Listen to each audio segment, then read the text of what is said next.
আল্লাহর ধন রাসূলকে দিয়া আল্লাহ গেছে গায়েব হইয়া। রাসূলের ধন খাজা লইয়া শুইয়া আছে আজমিরে, কেউ ফিরে না খালি হাতে, খাজা রে তোর দরবারে জোশ দিয়া। আস্তাগফিরুল্লাহ আস্তাগফিরুল্লাহ। নামাজে দাঁড়ায়া প্রতিদিন আমরা বলি ইয়াকা নাবুদু ইয়াকা নাস্তাঈন, আমি তোমার শুধু গোলামি করি, শুধু তোমার কাছে প্রার্থনা করি, ঠিক না? নবী মুহাম্মদ বলেন ইজা সালতা ফাসআলিল্লাহ ইজা ইসতাআনতা ফাসতাঈন বিল্লাহ, যখন সাহায্য চাইবা শুধু আল্লাহর কাছে চাইবা, আল্লাহ ছাড়া দেয়ার ক্ষমতা কারো নাই। ইব্রাহিম নবীর বয়স ৮৬, সন্তান হয় না, দাড়ি চুল পেকে গেছে, ওই বুড়া বয়সে চাইছে কার কাছে? রব্বি হাবলি মিনাস সালিহিন। ইব্রাহিম আলাইহিস সালাম বলে আল্লাহ আমার একটা নেক সন্তান দাও। আর তুমি কিনা বলতেছো খাজা বাবার দরবারে কেউ ফিরে না খালি হাতে। এই বিশ্বাস যার থাকবে তার ঈমান থাকবে না। প্রকাশ্য শিরক। আল্লাহর ধন রাসূল রে দিয়া আল্লাহ গেছে গায়েব হইয়া, এই কথাটা কুফর। কোরআনের সরাসরি উল্টা। কোরআনে আল্লাহ তাআলা বলেন কুল, হে নবী আপনি বলে দিন, লা কুলু লাকুম, আমি তোমাদের বলি না, ইনদি খাজাইনুল্লাহ, আমার কাছে আল্লাহর ভান্ডার আছে, আমি এ কথা বলি না। ওয়ালা আলামুল গায়বা, আমি গায়েব জানি না। ওয়ালা আকুলু ইন্নী মালাক, আমি এটা বলি না আমি ফেরেশতা। আল্লাহ বলে হে নবী আপনি বলে দিন আমার কাছে আল্লাহর ভান্ডার নাই। আর হে কয় কিনা আল্লাহ নাকি ধন দিয়া নবীরে গায়েব হইয়া গেছে। তারপরে আবার নবী তার ধন খাজা বাবারে দিছে, আবু বকর রেও দিল না, ওমর রেও, ঠিক না? আবু বকর রাসূলের ১ নাম্বার সাহাবী, ঠিক না? সাহিবুল গার, ওই গুহার সঙ্গী। রাসূলুল্লাহ সাল্লাল্লাহু আলাইহি ওয়াসাল্লাম বিশ্ব নবী মুহাম্মদ আবু বকরের একটা হাত ডান বগলের নিচে নিলেন, হযরত ওমরের একটা হাত বাম বগলের নিচে নিলেন। তারপরে রাস্তার মাঝে এভাবে হাঁটতেছেন আর বলতেছেন আমরা এইভাবে কবর থেকে উঠবো, এভাবে জান্নাতে যাব।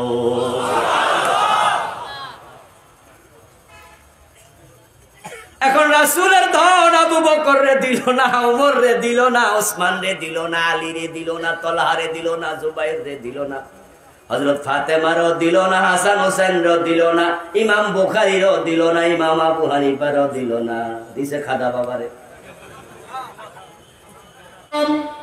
हजरत मौलाना डॉक्टर अबुल कलाम आजाद बाजार साहब, जनाब हजरतुल आल्लाम हजरत मौलाना डॉक्टर अबुल कलाम आजाद बाजार साहब महतरम के ओनार गुरुत्वपूर्ण तकरीर पेश করার জন্য মাহফিল ইন্তেজামিয়া কমিটির পক্ষ থেকে সবিনয় অনুরোধ জানাচ্ছি।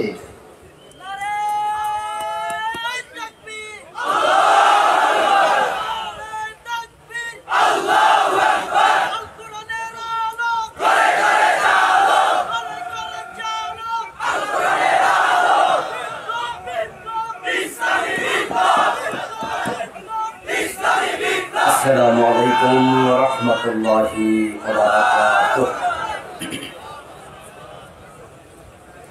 الحمد لله نحمده ونستعينه ونستغفره ونعوذ بالله من شرور أنفسنا ومن سيئات أعمالنا، من يهد الله فلا مضل له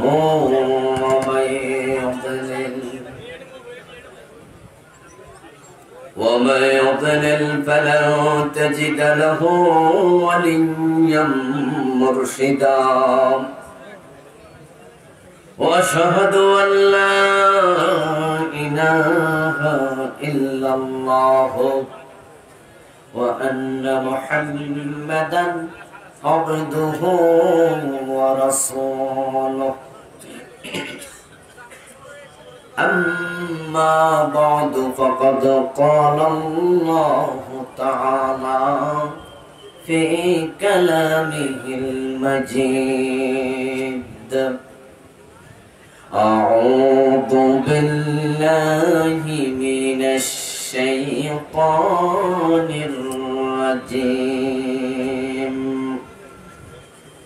بسم الله الرحمن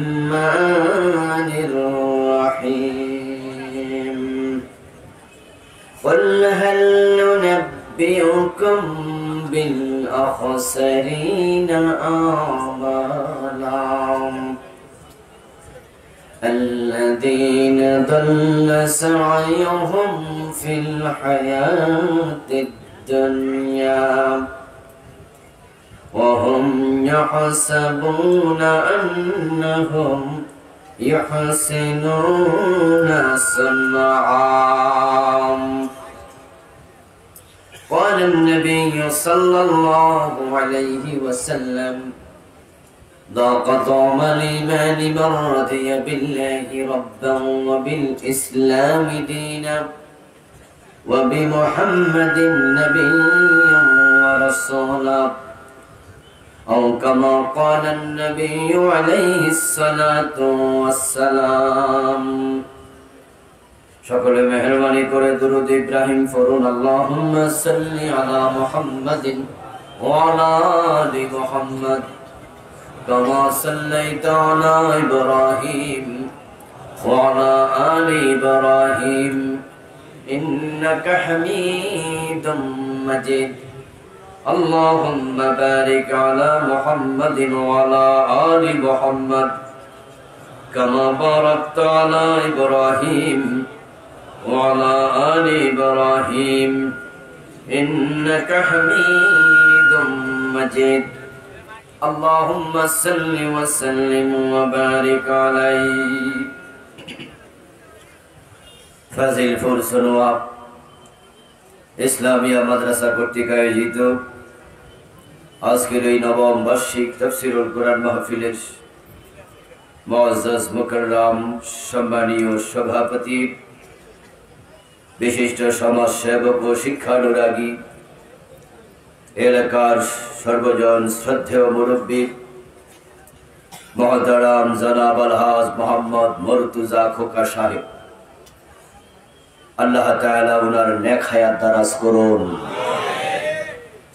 যতদিন আল্লাহ তাআলা বাঁচিয়ে রাখবেন সুস্থতার সাথে বাঁচিয়ে রাখুন সম্মানীয় প্রধান অতিথি এলাকার কৃতি সন্তান ফেনী জেলা পরিষদের সম্মানীয় সদস্য নন্দিত জননেতা জনাব নুরুল আফসার আপন সাহেব যিনি একবারে আপন মানুষের মতো কাজ করলেন আল্লাহ তাআলা তার যোগ্যতা আরো বাড়িয়ে দিন দ্বীনের জন্য কবুল করে নিন মহতারাম জনাব জমিরউদ্দিন ভূঁইয়া সাহেব সহ অন্যান্য সম্মানীয় অতিথিবৃন্দ মহতারাম মৌলানা মুহাদ্দিস রফিকুল্লাহ আফসারী সাহেব বাদ মাগরিব দিন অত্যন্ত চমৎকার ভাবে আলোচনা উপস্থাপন করেছেন মহতারাম মাওলানা হারুনুর রশিদ সাহেব সঙ্গত কারণে আজকে আসতে পারেননি অন্যান্য সম্মানীয় আলোচক বৃন্দ মহতারাম উলামায়ে কেরাম ইসলাম প্রিয় তাওহীদি জনতা পর্দার অন্তরালের সতী সাধবী সম্মানিতা মা ও বোনেরা আপনারা কেমন আছেন আলহামদুলিল্লাহ আমিও ভালো আছি আল্লাহ তাআলা আমাদের সকলকে ভালো রাখুন সুস্থ রাখুন যতদিন বাঁচিয়ে রাখবেন ঈমানের সাথে রাখুন ফ্যান বন্ধ হলো কেন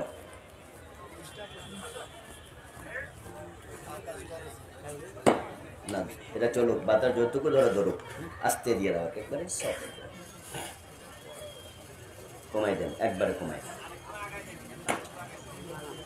ওখান থেকে একবারে কম লো ভোল্টেজ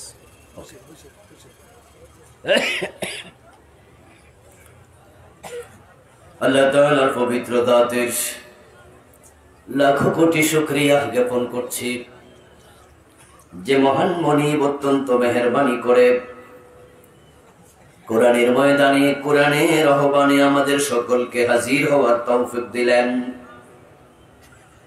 করোনার চরম বিপর্যস্ততার মাঝে যিনি আমাদেরকে সুস্থ রাখলেন, কোরআনের কথা বলার মতো শোনার মতো কোরআন মুখে হৃদয় দিলেন, এই সব নেয়ামতের মালিককে।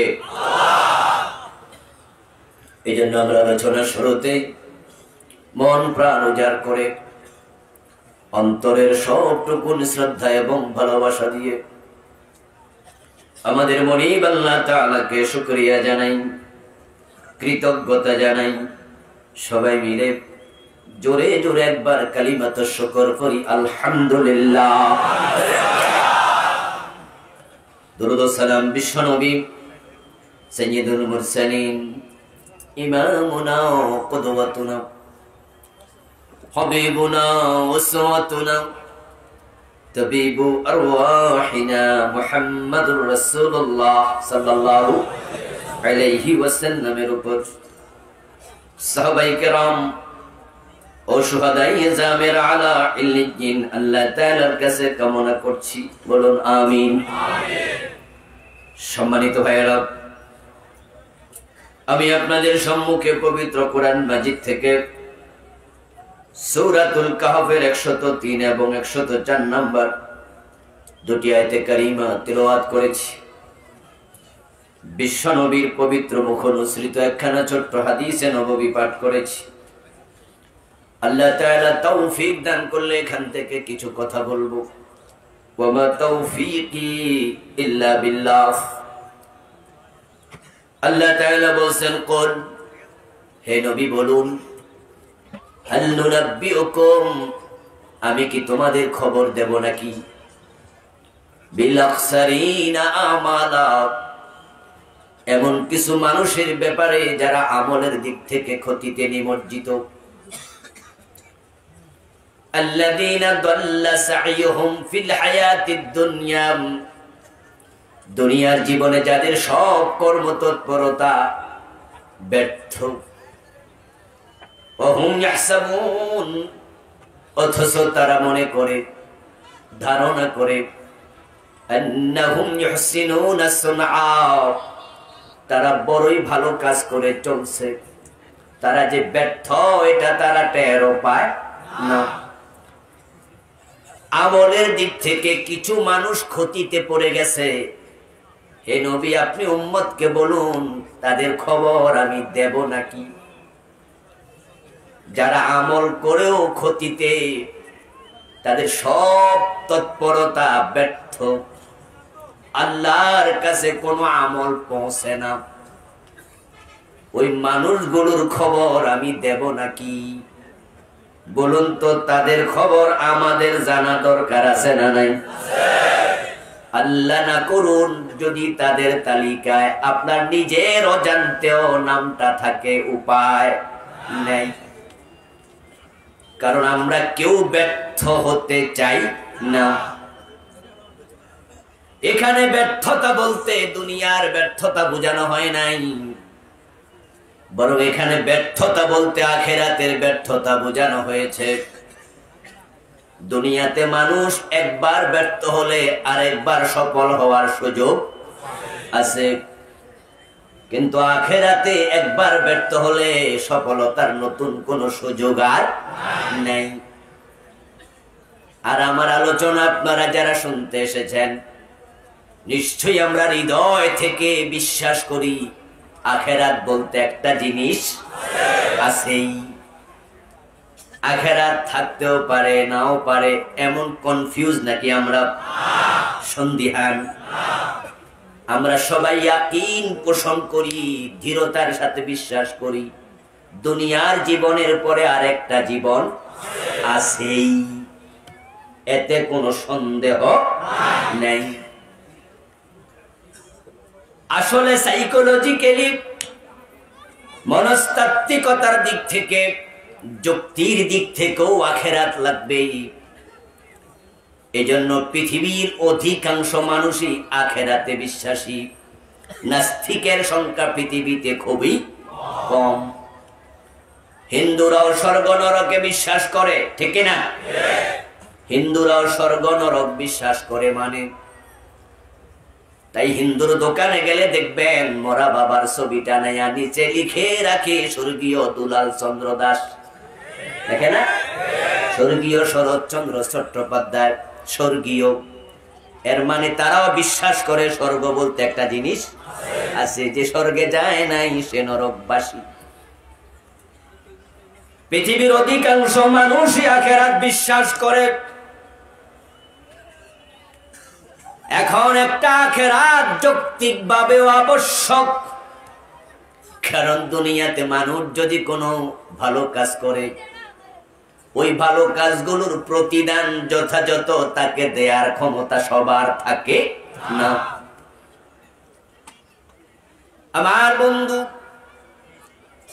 আজকে যে নোবেল পুরস্কার দেয়া হচ্ছে, আলফ্রেড নোবেল কোটি কোটি টাকা ভালো খাতে ব্যয় করার জন্য রেখে গেছে। ঠিক আমাদের দেশেও এমন অনেক লোক আছে বিত্তশালী, যারা মরার আগে তাদের সম্পদগুলো ওয়াকফ করে দিয়ে যায়। আছে না? বাংলাদেশে ওয়াকফ এস্টেট অনেক। এই যে হামদর্দ, ব্র্যাকেটে কি লেখা? ওয়াকফ। এইভাবে ওয়াকফ এস্টেটের অভাব নাই। আচ্ছা, যে লোকটা লক্ষ কোটি টাকার সম্পদ ওয়াকফ করে জাতির কল্যাণে দিয়ে গেল, দিয়ে মরে গেল, এখন যদি আখেরাত না থাকে তার পুরস্কারটা দিবেন কেমনে? ভালো কাজে পুরস্কার দরকার আছে না নাই? তো যদি কেউ বলে আখেরাত নাই, তাহলে উনার পুরস্কার দিবেন কেমনে? একজন মানুষ খুনি, সে গুলি করে একজনকে অন্যায়ভাবে হত্যা করেছে। আদালতে তার হত্যা প্রমাণিত হওয়ার পরে তাকে ফাঁসির অর্ডার করা হলো। আরেকজন 10 জনকে গুলি করে হত্যা করেছে, আদালত তাকেও ফাঁসির অর্ডার দিল। একজন খুন করেছে একটা, আরেকজন করছে 10টা, কিন্তু আদালত ফাঁসি দেবে কয়বার? তো যে 9 জন বেশি খুন করছে তার শাস্তি বাড়ানোর জন্য আরেকটা আদালত দরকার আছে না নাই? দুনিয়ার আদালত একবারের বেশি ফাঁসি দিতে পারবে না। এবার আপনারা বলুন তো, যে একজন খুন করেছে, যে 10 জন করছে, অপরাধ কি সমান না কম বেশি? তো দুনিয়ার আদালত তো ফাঁসি একবার দিল, অপরাধ যার বেশি শাস্তিও হওয়া দরকার তার বেশি। এখন আখেরাত না থাকলে তার শাস্তিটা কেমনে যথাযথ দেবেন? এজন্য যুক্তিও বলে দুনিয়ার জীবনের পরে পুরস্কার এবং শাস্তির জন্য আরেকটা জীবন দরকার আছে না নাই? আমরা আখেরাতে বিশ্বাস করি, দৃঢ়ভাবে বিশ্বাস করি। আমরা মুমিন, আমরা মুসলিম। এখন আখেরাতের সাথে আমাদের জীবনের দূরত্ব কত? ভারত এবং বাংলাদেশের দূরত্ব যত। আপনারা তো সীমান্ত এলাকার মানুষ, এরপরে তো ভারত নাকি? কোন দিকে? ওদিকে। আমার বন্ধু, বাংলাদেশ ভারতের দূরত্ব নাই, শুধু একটা কাঁটা তারের বেড়া। এপাশ বাংলাদেশ, ওপাশ ভারত। যে কাঁটা তারটা আছে তার অর্ধেকটা বাংলাদেশে, অর্ধেকটা ভারতে।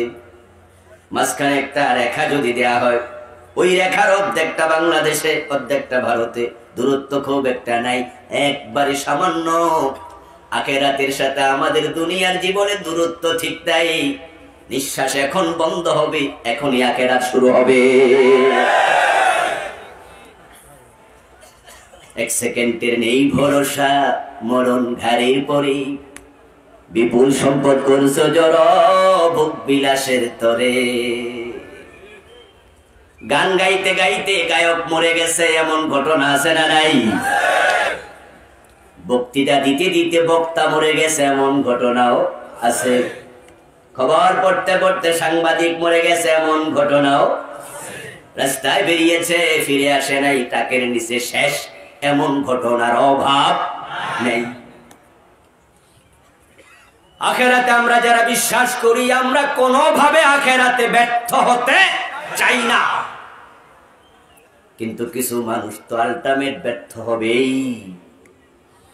ও নবী, আপনি উম্মতকে বলুন, ব্যর্থ মানুষগুলোর আমি খবর দেব নাকি? কারণ যারা আখেরাতে ব্যর্থ হবে, তারা যদি এখনই খবর পেয়ে যায়, তাওবা করে এখনো সফলতার রাস্তায় আসার সুযোগ আছে না?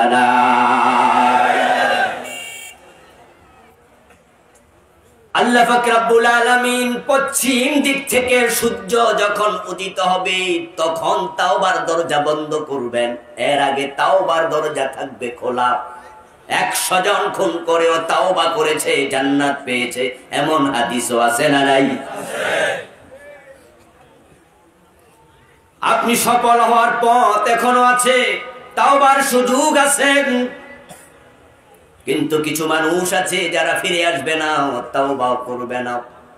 হাশরের ময়দানে আল্লাহর সামনে হাজির হবে, হাজির হয়ে দেখবে আমল নামাটা এরকম সাদা কাগজের মতো, একটা নেক নেই।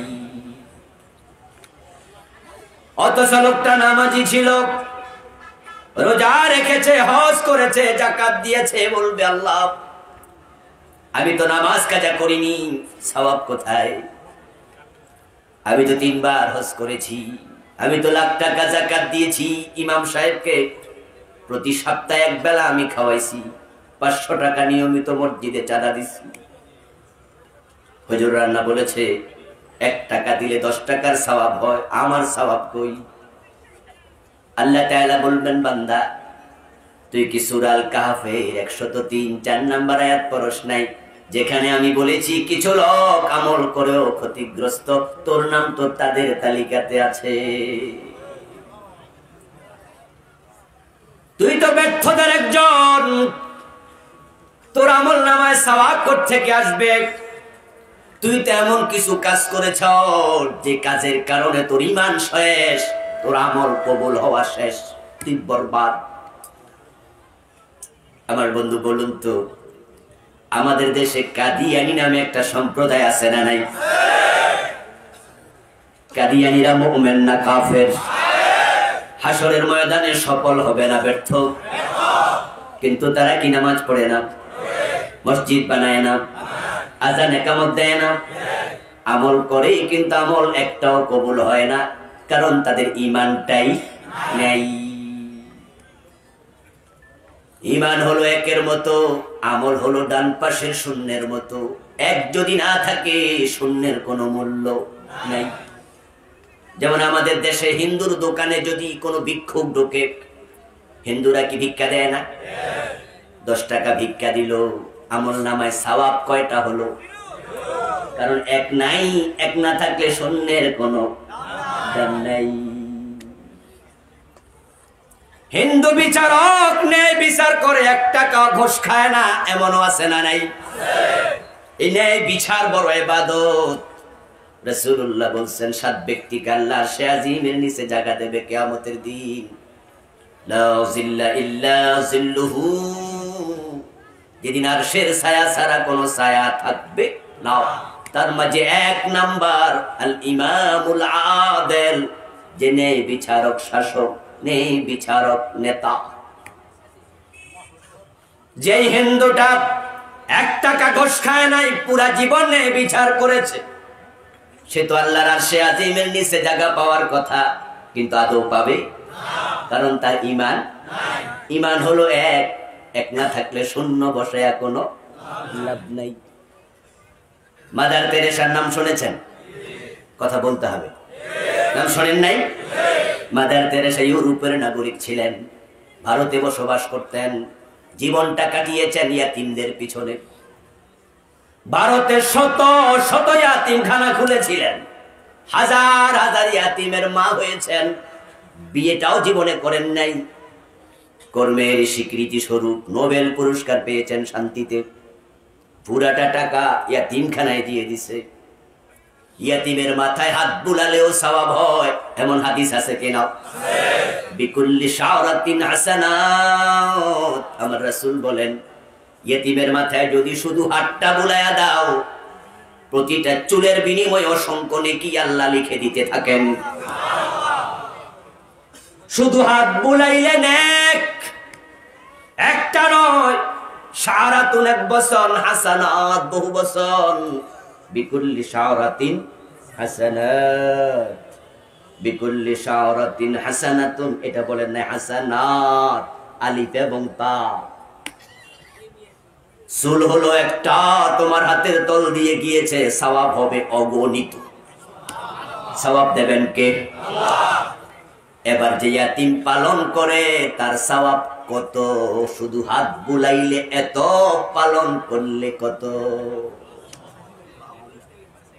قال النبي صلى الله عليه وسلم انا وكافل اليتيم كهاتين في الجنه। বিশ্বনবী বলেন যে ইয়াতিমের লালন পালন করবে, আমি এবং সে পাশাপাশি জান্নাতে থাকব। ইয়াতিম শব্দটা এক বচন, বহু বচন হলো আইতাম। রাসূল কিন্তু আইতাম বলেন নাই, এক বচনের শব্দ বলেছেন। অনেক ইয়াতিম লালন পালন করলে নবীর পাশের জান্নাত তা নয়, একজন পালন করলেই জান্নাত। এবার আপনারা বলুন তো, মাদার তেরেসা হাজার হাজার ইয়াতিম পালন করেছে, জান্নাত পেয়েছে? কথা বলুন, পাওয়ার সম্ভাবনা আছে? কারণ মাদার তেরেসা হলো খ্রিস্টান। হযরত ঈসা নবীকে আল্লাহর ছেলে বলার কারণে পুরা খ্রিস্টান জগৎ মুশরিক হয়ে গেছে। وقالت النصارى المسيح ابن الله। আল্লাহ কোরআন মাজিদে বলছেন খ্রিস্টানেরা বলে ঈসা আল্লাহর ছেলে, অথচ আল্লাহর কোনো ছেলে মেয়ে নাই। লা তাকুলু সালাসা, তৃতীয়বাদী হইও না, তিন খোদা বলিও না। খ্রিস্টানরা বলে খোদা তিনজন, একজন আকাশে, দুইজন জমিনে, একজন ঈসা আর একজন ঈসার মা মেরি মারিয়াম, তিনজন হয়ে গেল। আরেক দল কয় না, ঈসা আল্লাহর ছেলে, মারিয়াম আল্লাহর বউ, আকাশে আছে আল্লাহ। নাউযুবিল্লাহ। আল্লাহ তার বিরোধিতা করে বলেন কুল হুয়াল্লাহু আহাদ। আল্লাহ কয়জন? লাম ইয়ালিদ ওয়া লাম ইউলাদ, তার কোনো সন্তান নাই, তিনি কারো থেকে জন্মগ্রহণ করেন নাই। মাদার তেরেসা এত ভালো কাজ করেছে, কিন্তু আখিরাতে তার শিরকের কারণে একটা আমলও তার সামনে থাকবে না।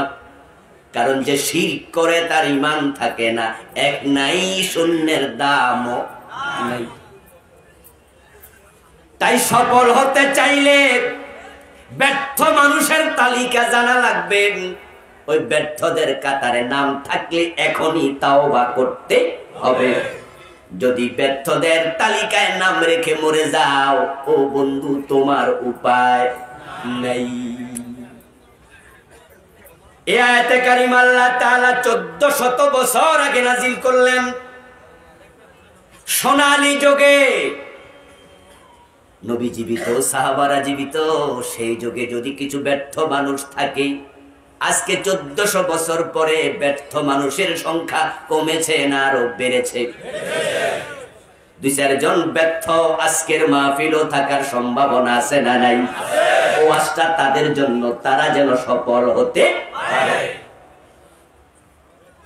শরীরটা ভালো লাগে না, জিমজিম করে, রাতে ভালো ঘুম হয় না, বারবার ক্ষুধা লাগতেছে।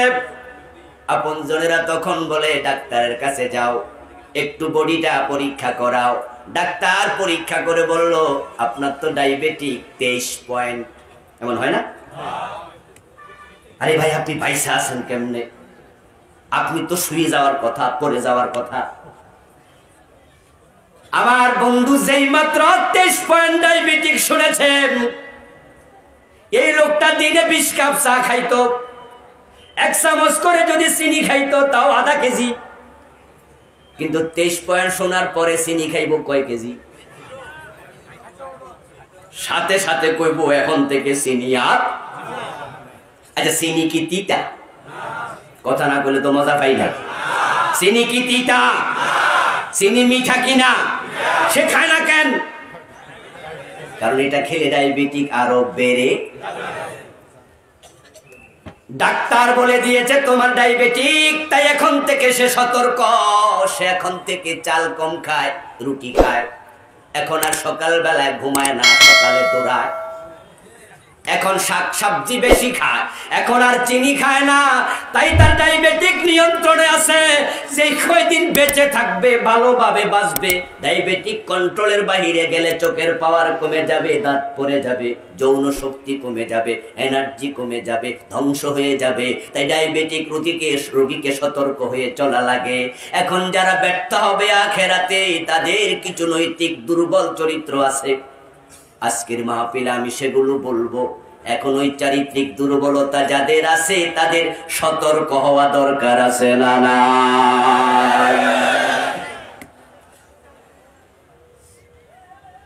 আমার ভাইরাল হক মুররুন ওয়ালাউ কানা দুররা কুলিল হক ওয়ালাউ কুনতা ফারদা।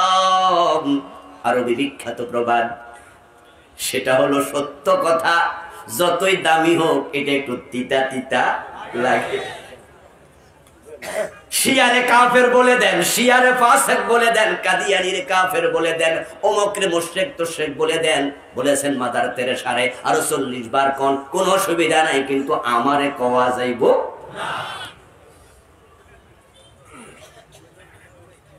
এখন সত্য যদি তিতাও হয়, ডাক্তারের প্রেসক্রিপশন মোতাবেক তিতা ওষুধ যদি হয়, সেটাও সেবন করা লাগে। আমরা আপনাদের কলবের ডাক্তার, আর এমবিবিএস, এসপিপিএস, এফআরসিএস তারা হলো বডির ডাক্তার, ঠিক না? ওরা যখন ওষুধ প্রেসক্রাইব করে, তিতা ওষুধটাও পকেটের টাকা দিয়ে কিনেন। আবার ডাক্তার আপনাকে পরীক্ষা করে যদি মনে করে ওষুধে সারবে না, ছুরি লাগবে। ছুরিটা ডাক্তারের টাকা কিনে না, কিনার টাকাও রোগী দেয়া লাগে। আমনের টাকা দিয়া কিনা আমনেরে কাটবো, আবার মাগনা কাটবে না, কাটার পরে আবার ফি দেয়া লাগবে, ঠিক না? রোগী সব মেনে নেয়। এর কারণ রোগী জানে এর মাঝে তার কল্যাণ আছে। এখন আমি কিছু কথা বলবো, আপনার গায়ে হয়তো পড়ে যাবে। আপনি ওই রোগীর মতো সুন্দর করে গ্রহণ করুন, এতে আপনার ঈমান তাজা হয়ে যাবে। আপনার আখেরাতে সফলতা মিলে যাবে, কারণ আখেরাত তো আজকেও শুরু হতে পারে।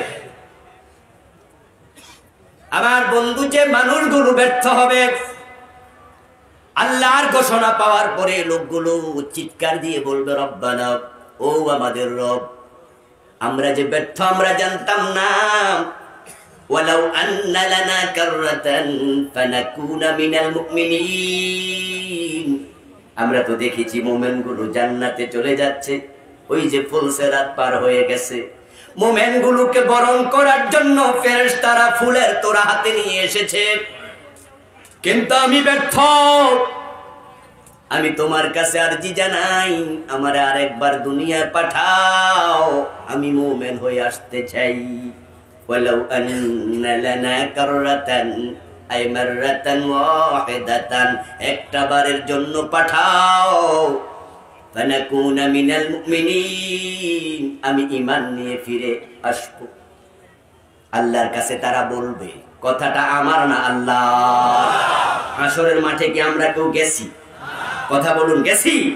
কিন্তু হাসরের মাঠ কেমন হবে, কথাগুলো কোরআনে আছে না নাই? আমরা কেউ জান্নাতে যাই নাই, জাহান্নামে যাই নাই। জান্নাত জাহান্নাম কেমন কোরআনে আছে না নাই?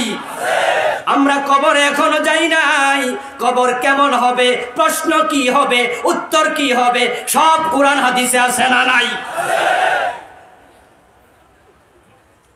কথাগুলো আল্লাহর, কথাগুলো তার রাসূলের। সে বলবে, প্রভু একটা বারের জন্য পাঠাও, কিন্তু বলুন তো পাঠানো হবে? আর সুযোগ নেই। 90 মিনিটের খেলা, 11 জন করে প্লেয়ার, এক দলে গোল দিয়ে দিছে 10টা 12টা, আর এক দলে একটাও দিতে পারে নাই, চেষ্টা কিন্তু করেছে। 90 মিনিট পরে রেফারি মুখে বাঁশি দিয়া হুইসেল দিছে, আর 2 হাত দিয়ে ইশারা দিয়ে বলছে শেষ। হয় না? এখন 11 জন প্লেয়ার যারা একটা গোলও দিতে পারে নাই, তারা 11 জন মাঠ থেকে না ওইটা রেফারির কেউ হাতে ধরছে, কেউ ঠেঙে ধরছে, দুইটা কয় আর 10টা মিনিট দেন। কেমনে দেন? ফিরাই দিন। রেফারি কয় মিনিট দেবে? 5 মিনিট দেন, 2 মিনিট দেন। রেফারি বলবে বেটা 90 মিনিটে পারস নাই, সর আমারে ছেড়ে দে, 1 মিনিটও দেওয়ার সুযোগ আর নাই। দ্যাটস এন্ড, ফিনিশিং, শেষ, আউট। মাঠে বয়া বয়া কান, কিন্তু মিনিট আর সিস্টেমই নেই, সিস্টেমই নেই। আল্লাহ তাআলা ফেরেশতাদেরকে বলবেন খুযুহু ফাগুল্লুহু সুম্মাল জাহিমা সাল্লু। ও ফেরেশতারা তারে ধর। 80 বছর দিছি হায়াত, 70 বছর দিছি, 40 বছর দিছি, তখন ঈমান আনতে পারে নাই, ঈমান হারা হইয়া আমার কাছে আইয়া আবার যাইতে চায়, তারে ধর। কে বলবেন? আল্লাহ। খুযুহু, তাকে ধরো।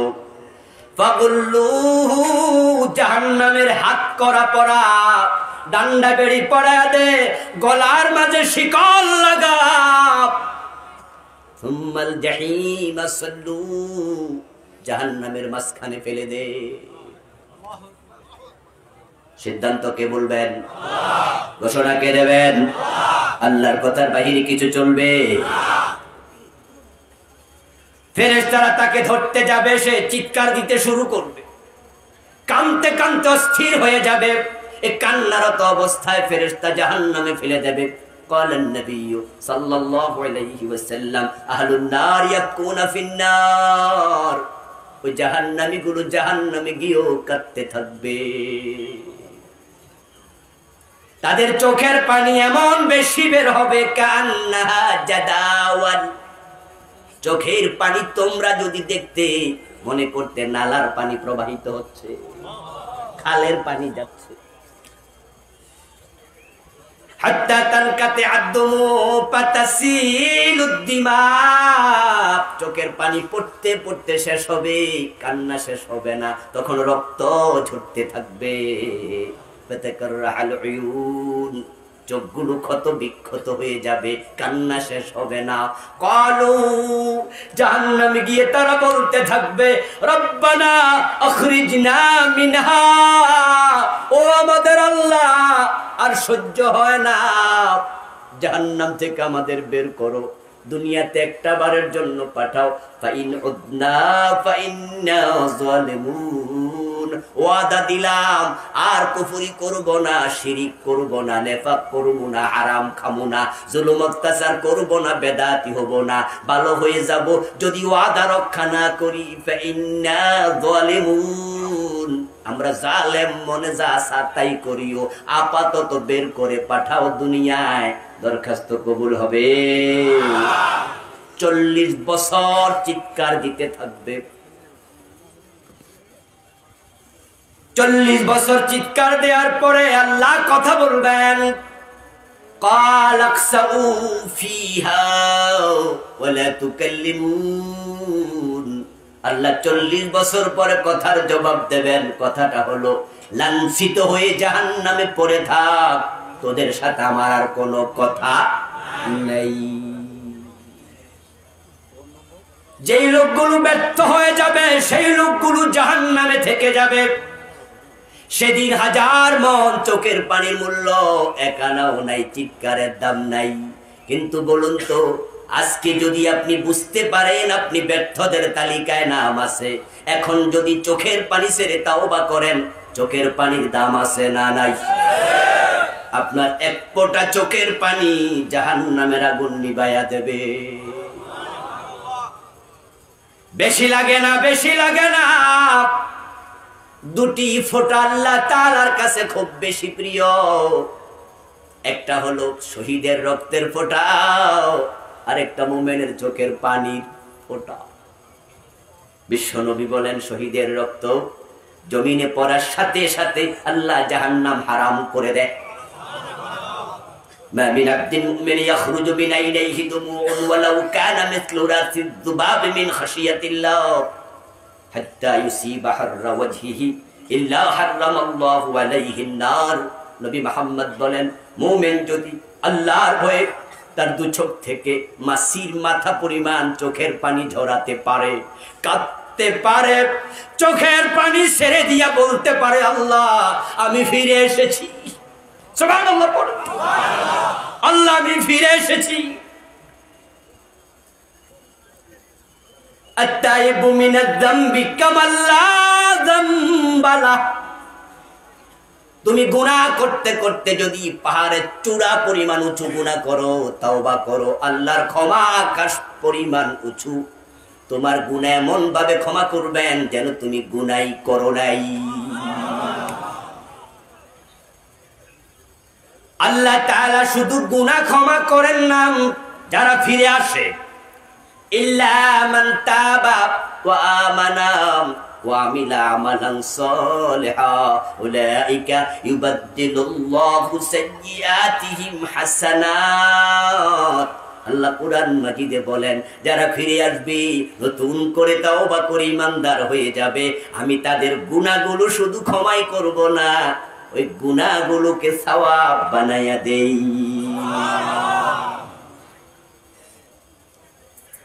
রাস্তা খোলা আছে, এখনো ভালো হওয়ার সুযোগ আছে।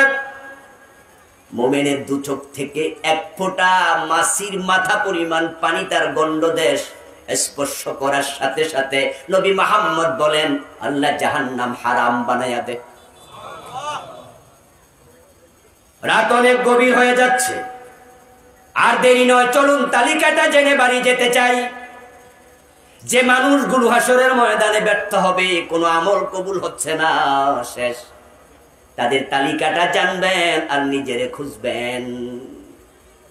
আমার বন্ধু, ডিবি লটারি লাগে, যখন সিটি আসে, লটারির সিটি, তালিকা প্রকাশিত হয় বিভিন্ন জায়গায়, ওই তালিকার মাঝে আমরা নিজের নামটা খুঁজি। যখন রেজাল্ট বের হয়, তখন ছাত্ররা নিজের নামটা তালাশ করতে থাকে, পাশের ঘরে কোন জায়গায় A+ নাকি A, B না C।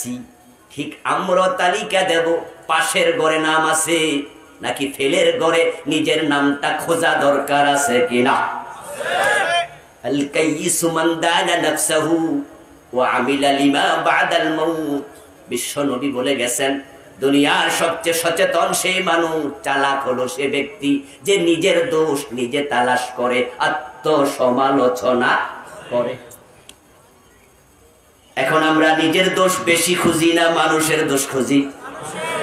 মানুষের দোষ খুঁজতে আল্লাহ মানা করছে, নিজের দোষ খুঁজতে রাসূল কইছে। আমরা এখন পুরা উল্টা চলছি। আল্লাহ সূরা হুজুরাতে বলছে, ওয়ালা তাজাসসু, তোমরা অন্যের দোষ তালাশ করিও না। বিশ্বনবী বলছে, তুমি যদি মানুষের দোষ খোঁজো, তাহলে আল্লাহ তোমার দোষ খোঁজা শুরু করবে। আর মান সাতারা মুসলিমান সাতারাহুল্লাহু ইয়াউমাল কিয়ামাহ, যে অন্য মুসলমানের দোষ গোপন রাখে, আল্লাহ কিয়ামতের দিন তার দোষ গোপন রাখবে। আর যদি তুমি অন্যের পিছনে লেগে যাও, কান খুলে শোনো, মান হাফারা বীরাল লিআখিহি ফাকাদ ওয়াকা ফি। বিখ্যাত আরবি প্রবাদ, যে অন্যের জন্য গর্ত খোঁড়ে, সে গর্তে নিজেই। তুমি যদি অন্যের দোষ খোঁজো, আল্লাহ তোমার দোষ খোঁজা শুরু করবে। আজকের মাহফিলে কোনো গুনাহ করেন নাই, দোষ করেন নাই, এমন কয়জন আছেন? কিন্তু আপনার গুনাহগুলো আল্লাহ গোপন রেখেছেন। আমি আবুল কালাম আজাদ, আমার দাওয়াত দিয়ে এখানে এনেছেন, আমার গুনাহ যদি জানতেন আমার দাওয়াত দিতেন না। ওই মসজিদের খতিবকে ভালো মানুষ মনে করছেন, খতিব সাহেবের গুনাহ প্রকাশিত হলে চাকরিটা থাকতো না। আমরা মানুষ, হাজারো মানবিক দুর্বলতা আমাদের পেয়ে বসে। আল্লাহ তাআলা সযত্নে গুনাহগুলো গোপন রেখে দেন, তাওবা করলে গুনাহ রাখেন না, তিনি ক্ষমাও করে দেন। আপনাদের ফেনী থানাতে যারা এই ফেনী জেলার ফেনী থানার বড় বড় ক্রিমিনাল, তাদের একটা আলাদা তালিকা আছে। এবং কোন কোন থানায় ঢুকলে দেখবেন ২৪০০ টানায় রাখে। দাগি দাগি বড় আসামির নামের তালিকা থানার ওয়ালের মাঝে দিয়া ঝুলায় রাখে। মোস্ট ওয়ান্টেড পারসন পত্রিকায় পর্যন্ত দিয়ে দেয়। আমার বন্ধু এই থানাতে বড় বড় ডাকাত, যারা রোড ডাকাতি করে, গাড়ি ডাকাতি করে, তাদের তালিকা অমক অমক অমক অমক। এভাবে যে তালিকা প্রস্তুত হলো, ওই তালিকার কোনো একজন বড় ডাকাত সে সিদ্ধান্ত নিয়েছে, আমি জীবনে আর ডাকাতি করব না। আল্লাহর ঘরে হজে গিয়া কাবার গিলাফ জড়াইয়া ধরে চোখের পানি ছেড়ে বলেছে, আল্লাহ আমারে মাফ করো, আর ডাকাতি করব না, আর ডাকাতি করব না। মাফ করা না করা আল্লাহর মুআমালা, কিন্তু তার সিদ্ধান্ত ফাইনাল, সে আর ডাকাতি করবে না। বাস্তবে সে 10 বছর 20 বছর বেঁচে ছিল, আর ডাকাতি করে নাই। কিন্তু তালিকা থেকে থানায় যে নাম আছে, ওই নাম কি কাটা গেছে? নাম কিন্তু আছে। কিন্তু আমার আল্লাহ অপরাধীকে যখন ক্ষমা করে দেয়, অপরাধীর তালিকায় তার নামটাও রাখে না।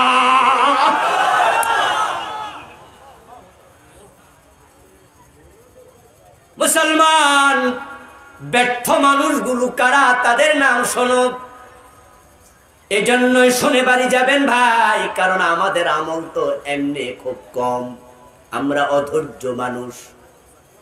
বিশ্বনবী সিজদায় যেতেন, এত লম্বা সিজদা, মা আয়েশা বলেন আমি মাঝে মাঝে মনে করতাম তিনি বুঝি সিজদায় মরেই গেছেন।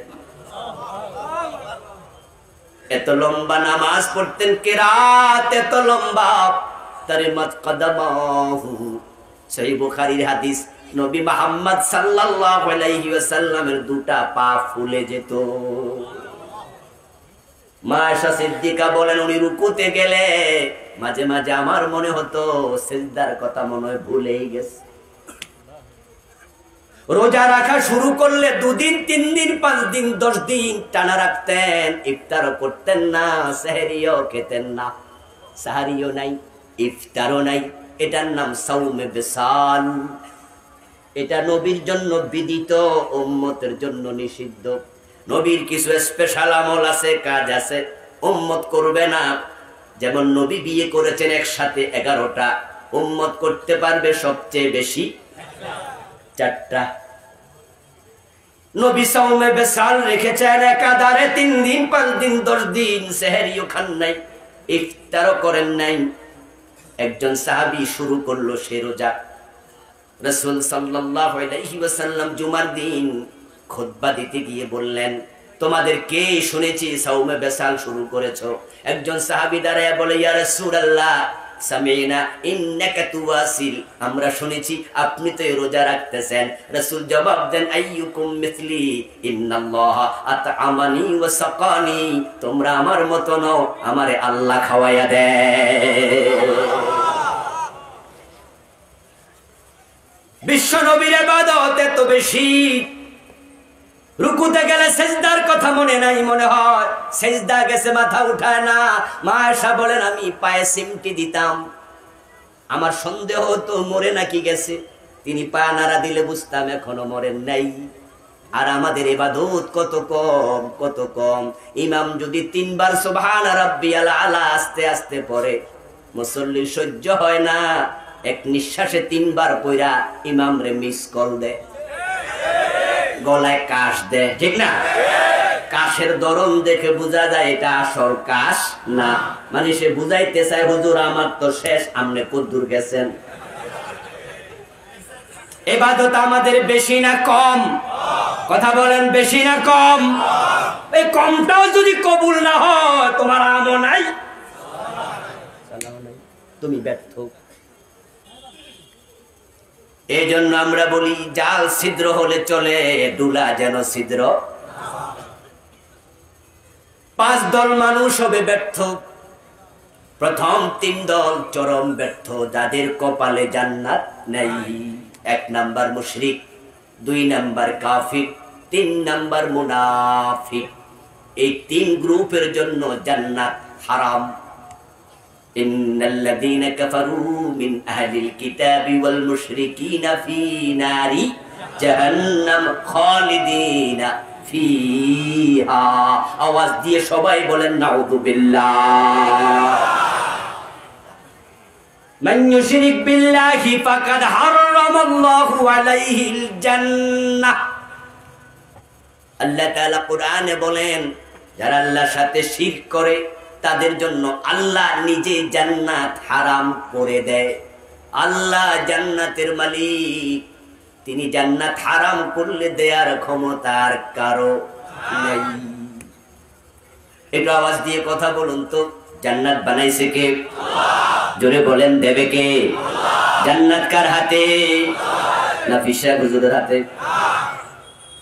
অনেকে তো সে আশায় বসে আছে, আছে না? আছেন আমার মুক্তার, আছেন আমার ব্যারিস্টার, শেষ বিচারের হাইকোর্টেতে তিনি আমায় করবেন পার, আমি পাপী তিনি জামিনদার। টুনটুনা টুনটুন দোতরা বাজাচ্ছে মনের সুখে, পীর সাহেব জামিনদার হবে, অথচ পীর সাহেবের জান্নাতটাও কার হাতে? জান্নাত কোন বাবার হাতে নাই, পীরের হাতে নাই, জান্নাত কোন নবীর হাতেও নাই। আল্লাহ তাআলা যখন কাহার সুরত ধারণ করে হাসরের ময়দানে প্রকাশিত হবেন, নবীরা ইয়া নফসি নফসি নফসি বলবে, এমন হাদিস বুখারী শরীফেই আছে। একটু পিছনে বসো, একটু পিছনে সোতে হাত লাগিয়ে দাও। রাসূলুল্লাহ সাল্লাল্লাহু আলাইহি ওয়াসাল্লাম বলেন, হযরত আদম বলবে নফসি নফসি, ঈসা বলবেন নফসি, মুসা বলবেন নফসি, লূত বলবেন নফসি, হুদ বলবেন নফসি, ইব্রাহিম বলবে নফসি, সালেহ বলবে নফসি। সব নবী বলবে আমার কি উপায়, আমার কি উপায়। ও আকাউ লাহু সাজিদান ওয়া খিরু লাহু সাজিদান। আমি নবী মুহাম্মদ, আমিও কথা বলবো না আল্লাহর সাথে ভয়ে, আমি সিজদায় পড়ে যাব।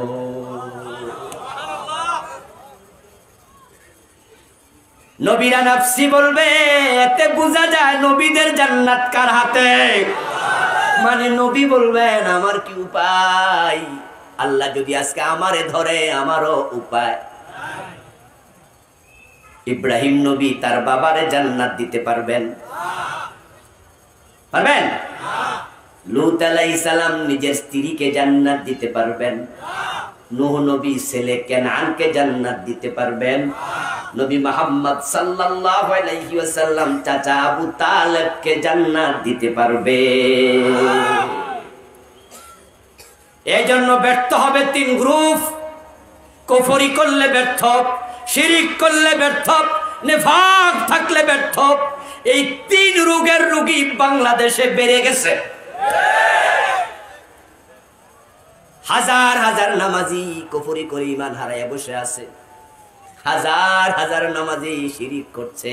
মসজিদে গিয়ে জুমার দিন নামাজ পড়ে, আবার দরবারে গিয়ে পীরের পায়ে সেজদা করে, এমন নামাজিও আছে না? না। ইবাদতের মালিক কে? সেজদা পাবে শুধু কে? এখন যে কাজের মালিক, যে সিফাতের মালিক, যে কুদরতের মালিক, যে হুকুমের মালিক, যার মালিক আল্লাহ একা, তাতে অন্যকে শামিল করার নামই হলো শিরক। বিয়ের পরে প্রথম ৫-৭ বছর আল্লাহর কাছে চায়, ৫-৭ বছর পরে অস্থির, দেয় না তো আল্লাহ। এখন কই খালতো ভাই শাস্তো ভাই কয় ভারত চলে যা, কেউ ফিরে না খালি হাতে, খাজারে তোর দরবারে। পীর সাহেবের কাছে গিয়ে ছেলে মেয়ে চায়, এমন লোক বাংলাদেশও আছে না নাই? আজমির শরীফে যায় কয় খাজা বাবা ছেলে দাও। বড় পরিতাপ, বড় পরিতাপ, এমন মুশরিক বক্তাও বাংলাদেশে আছে। আগে তো ভাবতাম এগুলো জাহেলরা কয়, কয়দিন আগে দেখি একজন আলেমেও কইছে। তাও একা নয়, হাজার হাজার শ্রোতাকে নিয়ে বলেছে, আল্লাহর ধন রাসূলকে দিয়া আল্লাহ গেছে গায়েব হইয়া। রাসূলের দন খাজা লইয়া শুইয়া আছে আজমিরে, কেউ ফিরে না খালি হাতে, খাজা রে তোর দরবারে জোশ দিয়া কইতাছে আস্তাগফিরুল্লাহ আস্তাগফিরুল্লাহ। নামাজে দাঁড়ায়া প্রতিদিন আমরা বলি ইয়াকা নাবুদু ইয়াকা নাস্তাঈন, আমি তোমার শুধু গোলামি করি, শুধু তোমার কাছে প্রার্থনা করি, ঠিক কি না? নবী মুহাম্মদ বলেন ইজা সালতা ফাসআলিল্লাহ ইজা ইসতাআনতা ফাসতাইন বিল্লাহ, যখন সাহায্য চাইবা শুধু আল্লাহর কাছে চাইবা, আল্লাহ ছাড়া দেয়ার ক্ষমতা কারো নাই। ইব্রাহিম নবীর বয়স ৮৬, সন্তান হয় না, দাড়ি চুল পেকে গেছে, ওই বুড়া বয়সে চাইছে কার কাছে? রব্বি হাবলি মিনাস সালিহিন। ইব্রাহিম আলাইহিস সালাম বলে আল্লাহ আমার একটা নেক সন্তান দাও, আর তুমি কিনা বলতেছো খাজা বাবার দরবারে কেউ ফিরে না খালি হাতে। এই বিশ্বাস যার থাকবে তার ঈমান থাকবে না। প্রকাশ্য শিরক। আল্লাহর ধন রাসূল রে দিয়া আল্লাহ গেছে গায়েব হইয়া, এই কথাটা কুফর। কোরআনের সরাসরি উল্টা। কোরআনে আল্লাহ তাআলা বলেন কুল, হে নবী আপনি বলে দিন, লা কুলু লাকুম, আমি তোমাদের বলি না, ইনদি খাজাইনুল্লাহ, আমার কাছে আল্লাহর ভান্ডার আছে, আমি এ কথা বলি না। ওয়ালা আলামুল গায়বা, আমি গায়েব জানি না। ওয়ালা আকুলু ইন্নী মালাক, আমি এটা বলি না আমি ফেরেশতা। আল্লাহ বলে হে নবী আপনি বলে দিন আমার কাছে আল্লাহর ভান্ডার নাই। আর হে কয় কিনা আল্লাহ নাকি ধন দিয়া নবীরে গায়েব হইয়া গেছে।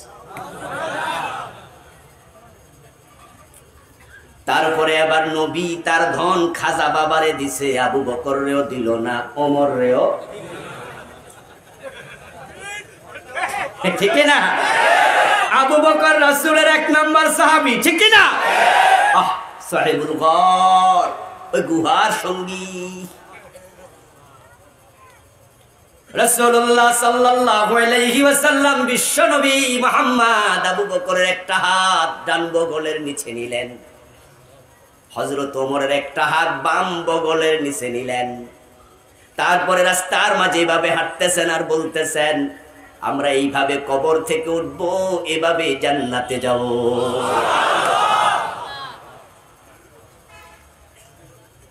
এখন রাসূলের ধন আবু বকর রে দিল না, ওমর রে দিল না, ওসমান রে দিল না, আলী রে দিল না, তলহা রে দিল না, জুবাইর রে দিল না, হযরত ফাতেমারও দিল না, হাসান হোসেনরও দিল না, ইমাম বুখারীরও দিল না, ইমাম আবু হানিফারও দিল না, দিছে খাজা বাবারে। আলেমের মুখ দিয়ে কি বের হচ্ছে? এগুলো আলেম না, এগুলো জাহেল। জাহেল, তাদের কথায় মানুষ শিরিক মুশরিক হচ্ছে, ঠিক কি না? সাবধান সাবধান, খুব সতর্ক। আমার বন্ধু, ওই ভাইটির সাথে আমাদের ব্যক্তিগত কোনো ঝগড়া আছে? জায়গা জমি লইয়া? উনি আবার পীর, আমি কিন্তু পীরও না। পীর হইলে আপনারা হয়তো মনে করতেন তার মুরিদ আমি বাগাইতে চাই। আমি যেহেতু মুরিদ বানাই না, তার সাথে পীরালি নিয়ে দ্বন্দ্ব নাই, আমরা তাকে আহ্বান করছি তাকে তাওবা করতেই। এটা শিরক। আমার বন্ধু, শিরক করলে ঈমান থাকবে না। এখন বাংলাদেশে শিরক চলছে অহরহ। আপনার এলাকায় যদি মাজার থাকে তাহলে মাজারে গেলে দেখবেন প্রায় প্রত্যেকটা মাজার শিরকের আখড়া হয়ে গেছে। শিরক হয় না এমন মাজার খুব কম। এজন্য হযরত আলী রাদিয়াল্লাহু তাআলা আনহু বলেছেন নবী মুহাম্মদ সাল্লাল্লাহু আলাইহি ওয়াসাল্লাম আমাকে পাঠাইছে, সাথে আরেকজন সাহাবী দিয়া বলছে যত উঁচু কবর আছে সব ভেঙে সমান করে দাও। এজন্য আপনারা জান্নাতুল বাকিতে যাবেন, দেখবেন কবরের কোনো চিহ্ন নাই। জান্নাতুল মুআল্লায় যাবেন, কবরের কোনো চিহ্ন নাই। শুধুমাত্র কিছু পাথর মাথার পাশে দিয়ে রাখে, কিন্তু উঁচু কবর পাওয়া যায় না। কবর সমান থাকবে। কবর যখন কবর থাকে তখন শিরিক থাকে না, কবর যখন মাজার হয় তখনই শিরিক শুরু হয়ে যায়।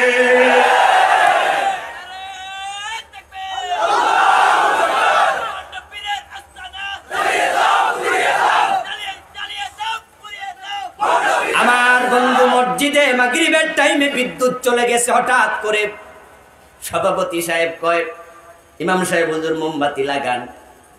ইমাম সাহেব কয়, খাদেম সাহেব কই, মুয়াজ্জিন সাহেব কই? খাদেম সাহেব ঘুরাঘুরি করে 2.5 মিনিট পরে কয়, হুজুর মোমবাতি তো। এখন মোবাইলের বাতি লাগাইয়া নামাজ পড়ো, না হয় অন্ধকারে পড়ো।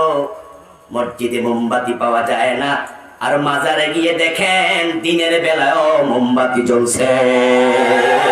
ওখানে মোমবাতির স্তূপ হইয়া গেছে, এগুলো ফেরেশতা দিয়া গেছে, ঠিক না?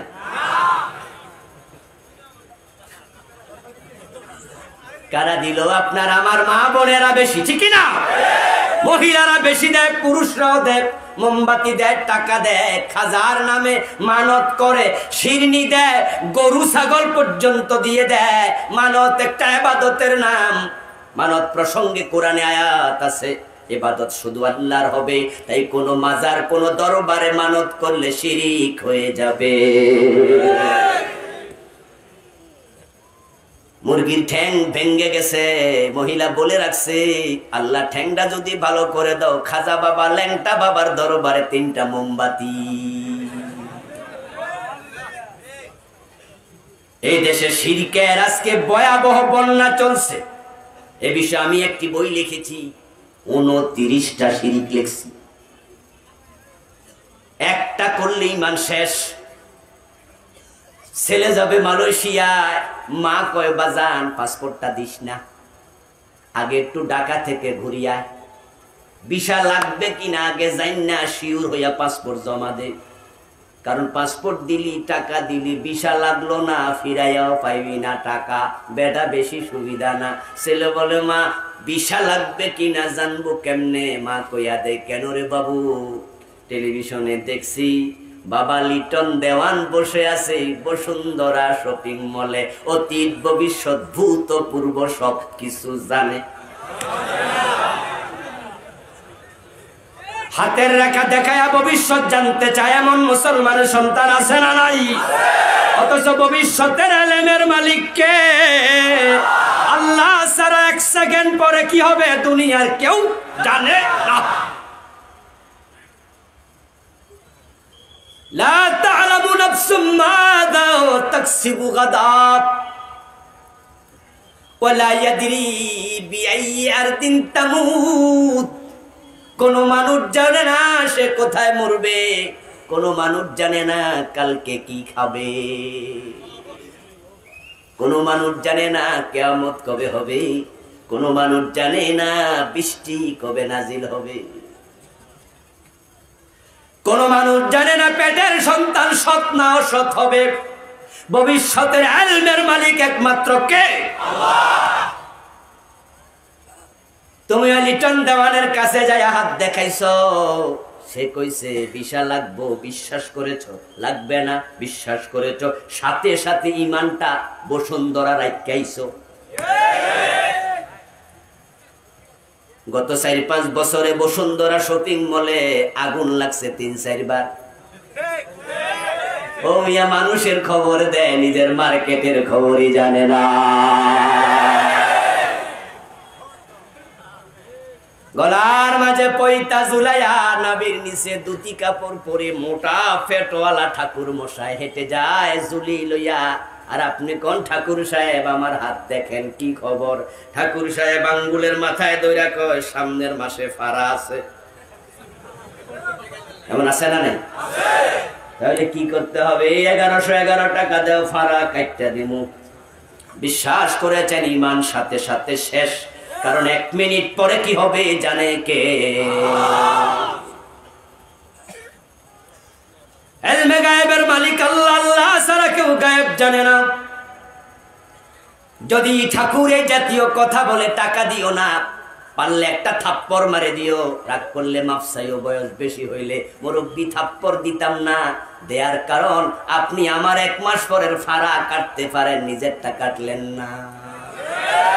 এই থাপ্পড়ের ফাড়া কাইটাইলে তো থাপ্পড় খাওয়া লাগতো, তো দোষ আমার নামের।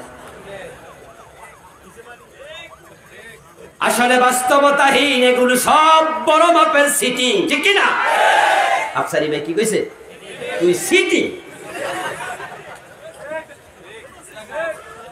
এই সিটিংদের হালে পড়ে তাদের পালে হাওয়া লাগায় ঈমান হারা হওয়া যাবে না। এখন কিছু আলেম পর্যন্ত শিরিক করছে। ওলিরা গায়েব জানে, নবী মুহাম্মদ গায়েব জানে, এমন বিশ্বাস রাখে। এমন কিছু আলেমও আছে না নাই? রাসূল নাকি গায়েবের মালিক, গায়েবী খবর দেনে ওয়ালা, আল্লাহ কা হাবিব নবীজি আল্লাহ আল্লাহ আল্লাহু লা ইলাহা ইল্লাহু। গায়েবী খবর দেনে ওয়ালা আল্লাহ কা হাবিব নবীজি। আস্তাগফিরুল্লাহ। কয় কি মেরাজ থেকে নবী মুহাম্মদ ফিরে আসলেন, হাতিমে দাঁড়ায়া মেরাজের কাহিনী বললেন।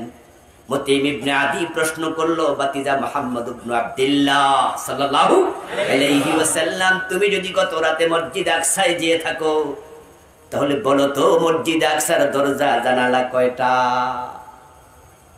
সহিহ মুসলিমে এসেছে, প্রশ্নকারী মুতিম ইবনে আদি নবী মুহাম্মদ বলেন, সাআলুনি আন আশিয়া লাম আসবুত আলাইহি ফাকারিতু কারবাতান মা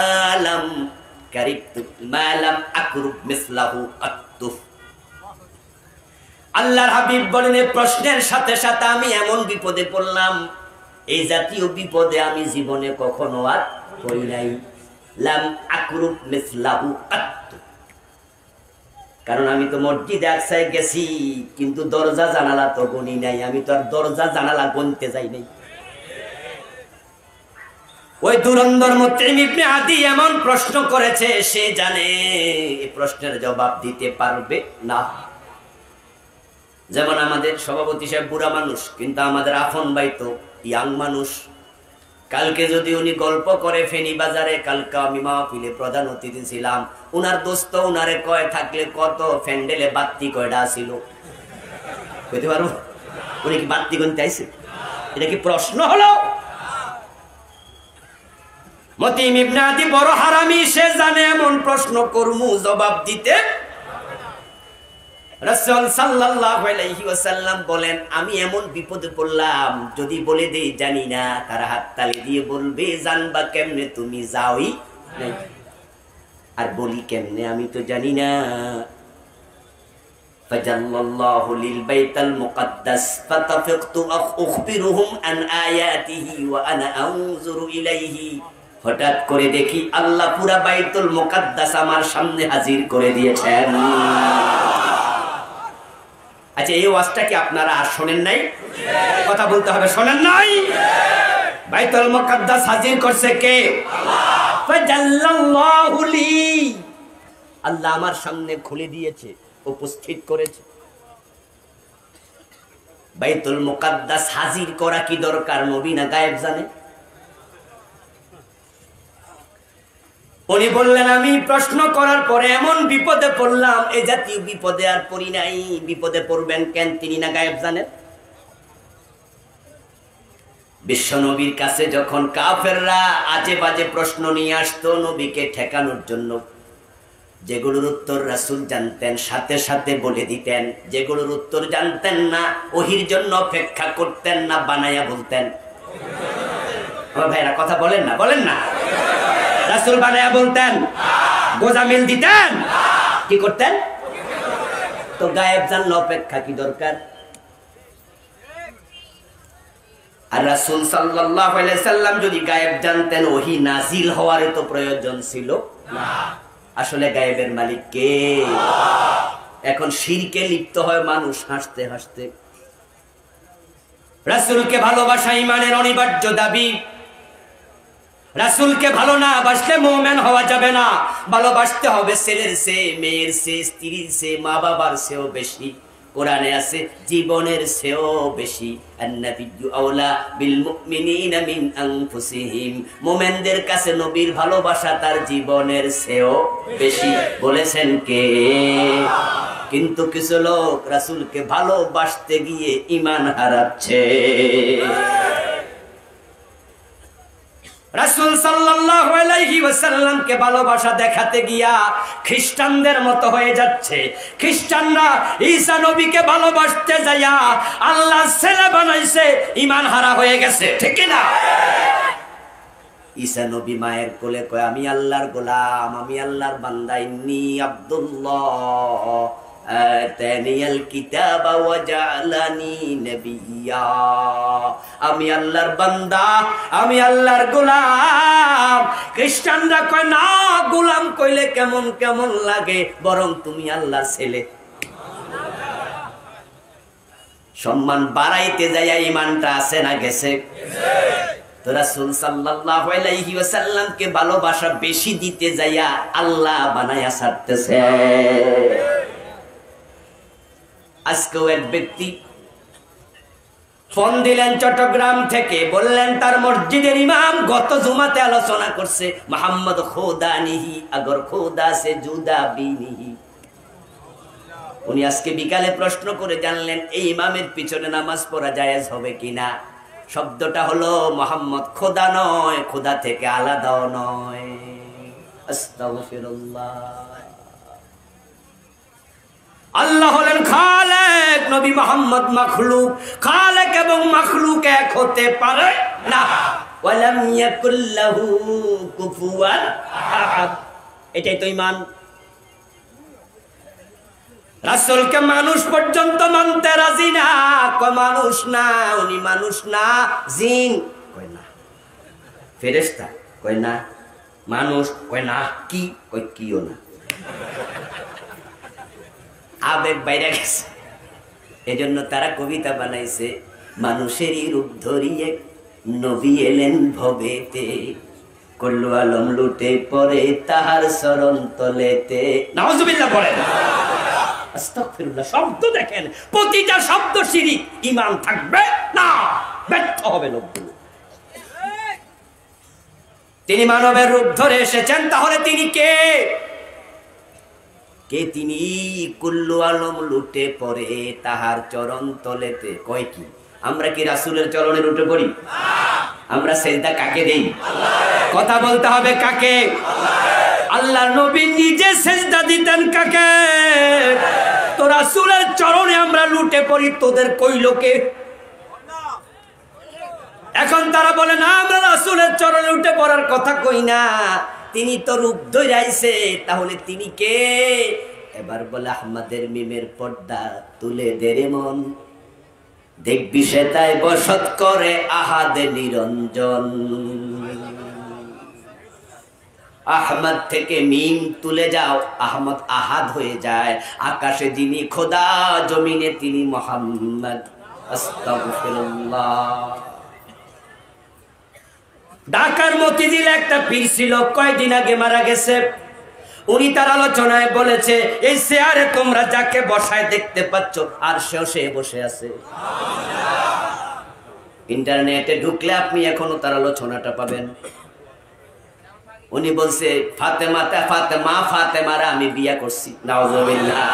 কয় মা ফাতেমা আবার বিয়া করছে, মারে বিয়া করছে। সীমা লঙ্ঘনকারী লোক আছে না নাই? তাদের পাল্লা করে ঈমান হারা হওয়া যাবে না। 29টা শিরিক আমি লিখেছি, বইটা আজকের স্টেজে পাবেন ইনশাআল্লাহ। অল্প কিছু 50-60টা আছে, নিয়ে যাবেন শেষ দিকে, পড়বেন, চিহ্নিত করবেন, নিজের জীবনে থাকলে আজকে তওবা করবেন। শিরকের সাথে কোন রকমের কম্প্রোমাইজ করা যাবে না। এরপরে কাফেরটা ব্যর্থ হবে। কুফরি যারা করে, কুফরি করার জন্য হিন্দু বৌদ্ধ খ্রিস্টান হওয়া দরকার নাই। কুফরি করার জন্য আল্লাহর কোরআনের একটা অক্ষর অস্বীকার করাই যথেষ্ট।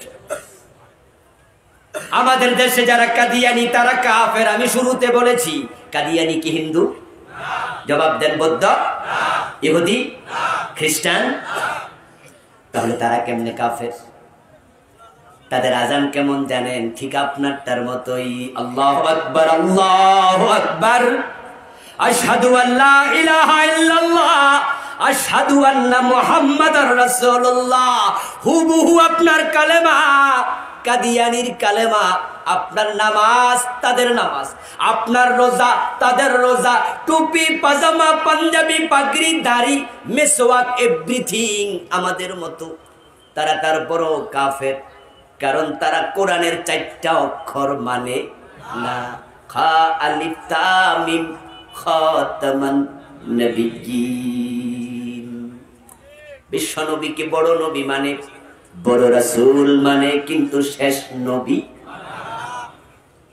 4 অক্ষর অস্বীকার করেছে, কাদিয়ানির সব শেষ। এই কোরআন এমন এক কিতাব, বিসমিল্লাহর বা থেকে মিনাল জিন্নাতি ওয়ান নাসের সিন পর্যন্ত 4 অক্ষর নয়। কেউ 3 অক্ষর না মানলে সেও, কেউ 2 অক্ষর না মানলে সেও, কেউ 1 অক্ষর না মানলে সেও। এটা অঙ্কের মতো, অঙ্কের মতো। 10 লাইনের অঙ্ক, 9 লাইন ঠিক করছো, 1 লাইন ভুল করছো, 10-এর মাঝে কত? হিন্দু কোরআনের একটা অক্ষর মানে না, হিন্দু কাফের। কাদিয়ানি 4 অক্ষর মানে না, কাদিয়ানিও কাফের। আপনি 1 অক্ষর যদি না মানেন, আপনিও কাফের। কেউ বড় কাফের, কেউ ছোট কাফের, তা নয়। কাফের কাফের সব এক সমান। আখেরাতে সফলতা নাই, চরম ভাবে ব্যর্থ।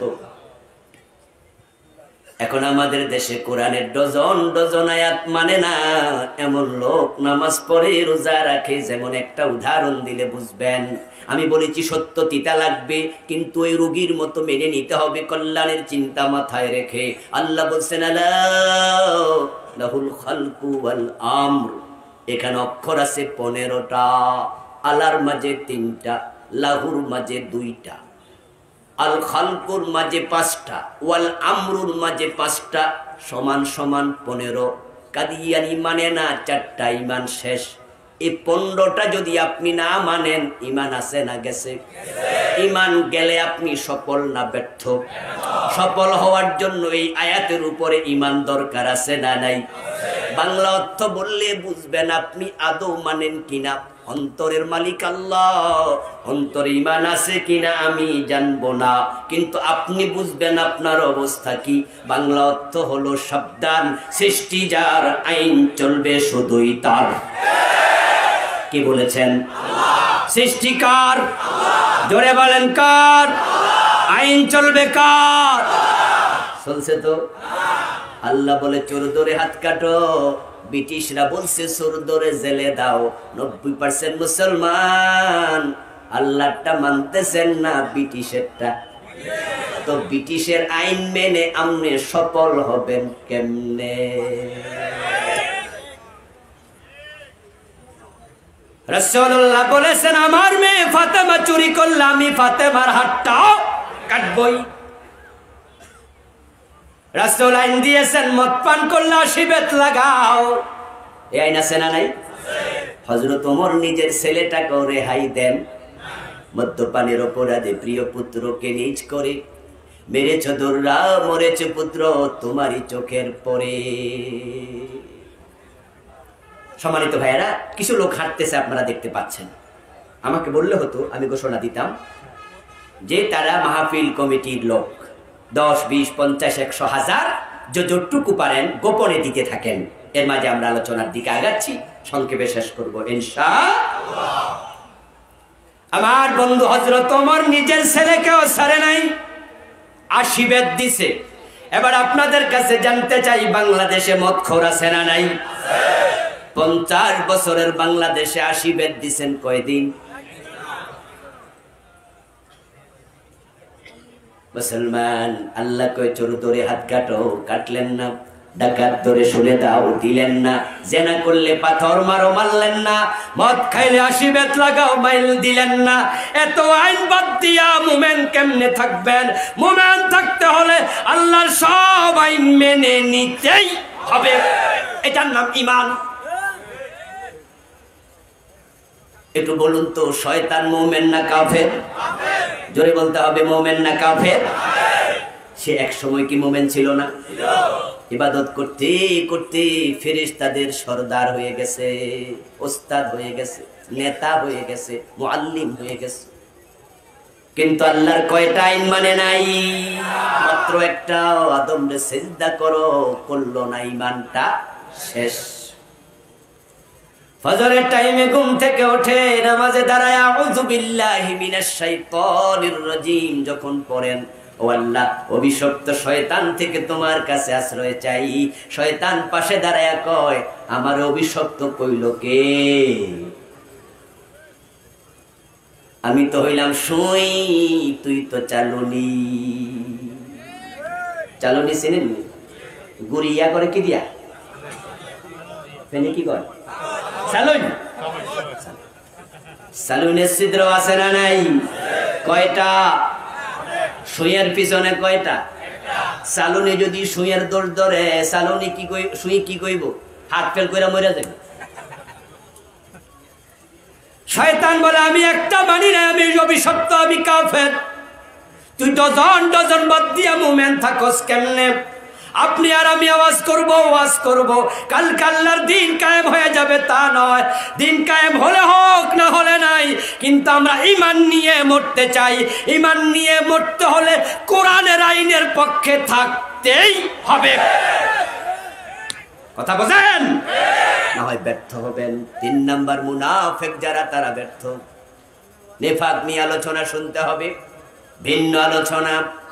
মুনাফিকদের অবস্থান হবে জাহান্নামে, ফেরাউন নমরুদেরও নিচে। মুনাফিক তারা যাদের মুখে কালেমা আছে, অন্তরে কালেমা মানার চিন্তা নাই। মুখে বলে লা ইলাহা ইল্লাল্লাহ, আল্লাহ ছাড়া কাউকে মানি না, কিন্তু বাস্তবে তারা শুধু আল্লাহকেই মানে না। ভারতেরও মানে, আমেরিকারও মানে, ব্রিটিশেরও মানে, সবাই রে মানে, শুধু মানে না কাকে? আর মুখে বলছে আল্লাহ ছাড়া কারোরে মানি। কি আশ্চর্য লোক! 4 নাম্বার ব্যর্থ লোক যে হারাম খায়, তার ইবাদত কবুল হওয়া বন্ধ। ঈমান থাকবে, কুফরি করলে ঈমান যাবে, শিরিক করলে যাবে, নেফাক করলে যাবে।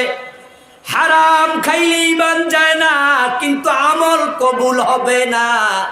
আল্লাহ ওজন করে দেখবেন, আমল নামা খালি দুজকে পাঠাইয়া দেবে। যে ব্যক্তি জাহান্নামী, সে সফল না ব্যর্থ? ঠিক আজকের মাহফিলে হারাম খায়, সুদ খায়, ঘুষ খায়, ওজনে কম দে, মালে বেজাল দে, পরের জমি দখল করে। বাবা মরে গেছে, বোনের জমিটা দেয় না, জালেম ভাই। বিয়ে করছে 10-15 বছর, বউয়ের মহারানা দেয় না, জালেম স্বামী। অন্যের হক নষ্টকারী আছে না নাই? সুদে টাকা লাগায়া তুমি জান্নাতের আশা করো কেমনে? রাসূলুল্লাহ বলেছেন, যে ব্যক্তি 1 টাকা সুদ খাবে, আশাদ্দু মিন সিত্তাতিন ওয়া সালাসিনা জিনাতান, তার আমলনামায় 36 বার জিনার গুনাহ লিখে দেয়া হবে। মানাকালা দিরহামা রিবা ওয়া হুয়া ইয়ালাম আন্নাহু আশাদ্দু মিন সিত্তাতিন ওয়া সালাসিনা জিনা। প্রতি বছর যায় সুদের ব্যাংক বৃদ্ধি পায়। আগে সুদ আনার জন্য ব্যাংকে যাওয়া লাগতো, জায়গা জমিনের দলিল দেয়া লাগতো। এখন কিচ্ছু লাগে না, ব্যাংকের অফিসাররা বাড়িতে এসে হাজির হয়ে যায়, দোকানে দোকানে হাজির হয়, যে টাকা নেন, টাকা নেন। টাকা হাওলা চাইবেন নাই, সুদে চাইলে নিয়ে কুলাতে পারবেন না, আরো লাগবে, আরো নেও। নিজেরটা ডান পকেটে, বোনেরটা বাম পকেটে, খালারটা নিচের পকেটে, 3 পকেট 5 পকেট থেকে টাকা লাগাচ্ছে।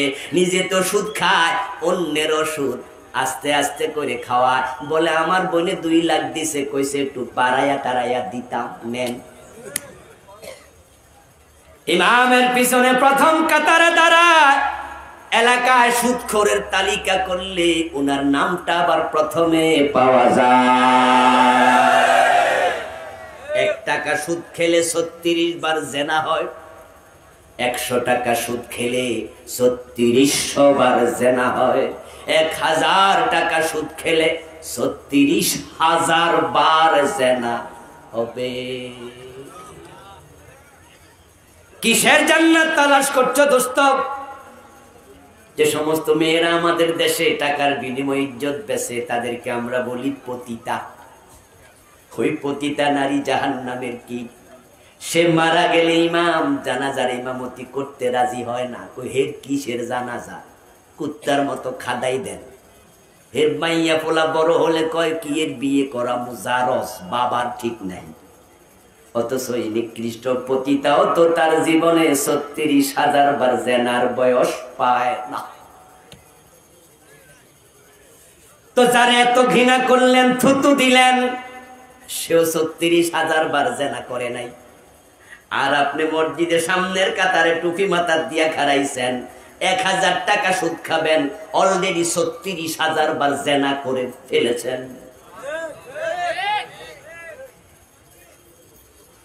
সুদ খেলে 73টা গুনাহ হবে। সবচেয়ে ছোট গুনাহটা হলো মায়ের সাথে জেনা করা। আর কত নিচে নামবেন? বাংলাদেশে যদি তালিকা করা হয়, 10,000 পতিতা পাওয়া যায়, 10,000 20,000 পাওয়া যায়।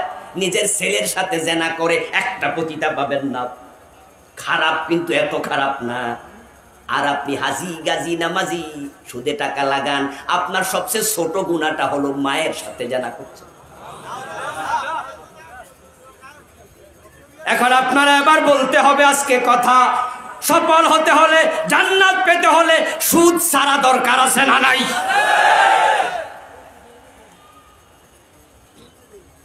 আপনি বড় অফিসার, ঘোষণা খাইলে আপনি সিগনেচারও করেন না, টাকা না পাইলে হাসরের ময়দানে হাজির হবেন। আপনার আমল নামার সওয়াবগুলো আল্লাহ মানুষরে দিয়ে দেবে। ওজনে কম দেন, মালে বেজাল দেন, মানুষ ঠকান, পরের জমি দখল করেন।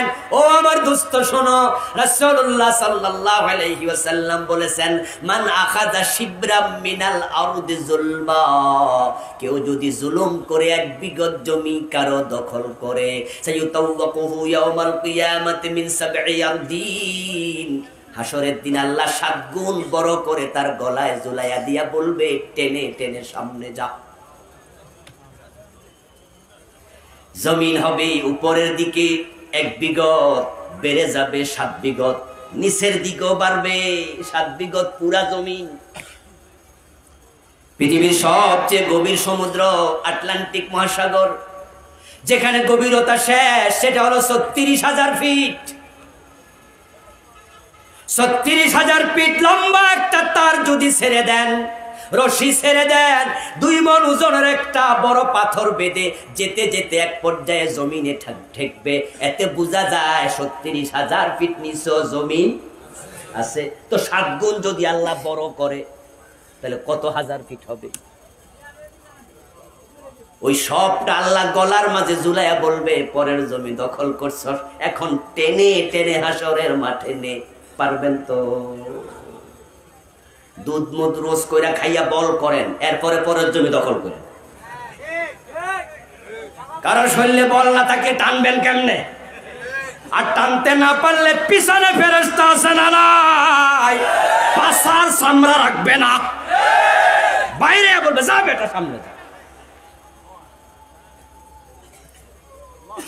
কি লাভ হবে জমি দখল করে? এমন জায়গায় মৃত্যু হতেই পারে, তোমার লাশটাও পাওয়া যাবে না। বিঘা বিঘা জমির মালিক, কপালে কবরের মাটিটাও নাই, এমনও আছে না না? সব থেকে যাবে, কবরের মাটিটাও কপালে নাই। 1000 কোটি টাকা হারাম ভাবে ইনকাম করেছ, লাভ কি আমার ভাই? আজকে চোখ বন্ধ হোক, তোমার টাকা ব্যাংকে থেকে যাবে, তোমার হাতের ঘড়ি, পায়ের জুতা, মাথার টুপি, পকেটের মানি ব্যাগ সব আপনজনেরা টেনে টেনে খুলে, তোমার পরনের প্যান্টটাও খুলে ল্যাংটা বানায় আছে। কিচ্ছু রাখবেন, কিচ্ছু না। তুমি যদি নারী হও, তোমার নাকের ফুল, কানের ধুল, গলার চেইন, হাতের বালা, আপনজনেরা খুলতে খুলতে গায়ের জামা, প্যান্টে, তোমার প্যান্ট সালোয়ার সব খুলে তোমাকে দুনিয়ার সাথে সম্পর্কহীন করে ছেড়ে দেবে, কিচ্ছু সাথে যাবে না। এমন জায়গায় মৃত্যু হতে পারে, সাদা 3টা কাপনের কাপড়ও কপালে নেই। চায়না থেকে মালয়েশিয়া যাওয়ার পথে 296 জন যাত্রী নিয়ে বিমান নিখোঁজ হয়েছে, মনে আছে না? 1-1.5 সপ্তাহ ব্রেকিং নিউজ, পরে মানুষ ভুলে গেছে। ওই বিমানটা হয়তো কিয়ামত পর্যন্ত খুঁজে আর পাবে না, যান্ত্রিক গোলযোগের কারণে। ভারত মহাসাগরের উপরে বিমানটা যদি ক্রাশ করে পড়ে যায়, একটা দিঘিতে কোন ছোট্ট মেয়ে সাঁতার কাটতে গিয়া নাকফুল হারাইয়া বাড়িতে এসে যদি কয় মা আমি দিঘিতে নাকফুল হারাইছি, মা বাবা যেমন খুঁজে পাবে না, ভারত মহাসাগরে একটা বিমান খুঁজে পাওয়া এসছে আরো কঠিন। কিন্তু আপনাদের কাছে জানতে চাই, কোটি কোটি টাকার মালিক এমন 2-4 জন সে বিমানে আছে না নাই? কপালে কবরের মাটিটাও নাই, কাফনের কাপড়টাও নাই। 1000 কোটি টাকা কামাই করলা, থেকে গেল, নিতে পারলা না, কিন্তু পরের জমি দখল করছো, ঘাড়ে তুলে দেবে, টানতে তোমাকেই হবে। قال النبي صلى الله عليه وسلم من اشترى ثوبا ب10 دراهم فيه درهم حرام لم يقبل الله له صلاته ما دام عليه। নবী মুহাম্মদ বলেন, যদি 100 টাকা দিয়ে কাপড় কিনো, 1 টাকা হারাম থাকে, বাকি 99 টাকা হালাল হইয়াও কোনো লাভ নেই। দুধ আছে 1 কেজি, প্রস্রাব পড়ছে 1 ফোঁটা, ওই 1 ফোঁটাই 1 কেজিকে শেষ করে দিয়েছে। তুমি যদি 1 টাকা হারাম থাকে তোমার কাপড়ে, তোমার এই কাপড় পরে যতই নামাজ পড়ো 1 রাকাত কবুল হবে না। হারাম খাওয়া শুরু, ইবাদত কবুল বন্ধ হওয়াও শুরু। 5 নাম্বার ব্যর্থ যে বেদাতের সাথে সম্পৃক্ত হয়ে যায়, তারও ইবাদত কবুল বন্ধ। আমাদের দেশে বেদাত আছে না নাই? আল বিদআতু হিয়াল ইবাদাতুল মুহদাসা মা লাম তাকুন ফি জামানিন নবী ওয়া আসহাবি। বেদাত হলো নবী মুহাম্মদ সাল্লাল্লাহু আলাইহি ওয়াসাল্লাম এবং সাহাবারা ইবাদত মনে করে যেটা করে নাই, সেটাকে ইবাদত মনে করে আমল করার নামই বেদাত।